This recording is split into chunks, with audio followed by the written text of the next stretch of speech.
Sah tak perkahwinan wanita kahwin di Thailand tanpa kebenaran walinya? Baik. Dia gini, kahwin di Thailand bukan persoalan, kahwin di mana-mana pun tak apa. Yang pertama kena jaga rukun-rukun nikah, termasuk wali. Kalau wali ada, kita ambil anak dia buat lari jauh pada wali, tak sah nikah. Cara dia minta dulu dengan wali. Ayah, kita nak nikah ni dengan mamak ni, pasal nampak laku dengan mamak ni beruk dia naiknya, kita kenang ke dia? Faham tak? Ayah dia tak sah lah nikah dengan bela beruk tu, kena nikah dengan main lembu pula, Yusuf lembu.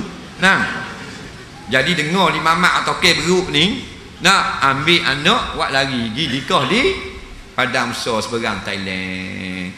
Dah kan tak minta izin, tak sah. Faham? Kalau boleh buat lari anak, hukumnya sah.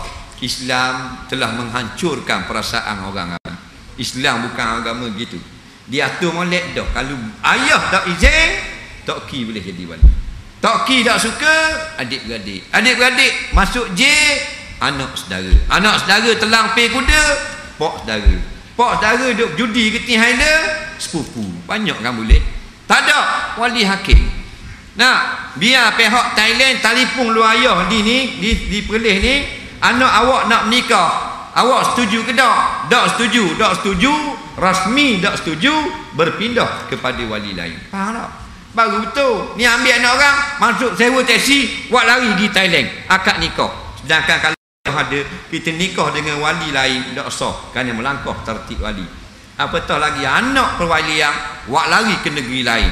Yang sah, perempuan tu duduk di Thailand, panggil ayah suruh naik Thailand bayar nikah, ayah tak larat, ayah sakit, tak ada duit nak buat tambang, baru sah nikah di Thailand. Ni anak duduk di rumah buat lari anak orang, porak panda tak? Porak panda. Anak mak tak mengaku anak, mak saudara pula pada panggil aku menikah anakmu, padahal anak buat lari dia orang. Ini ajaran sesat. Batu Islam kata tidak sah.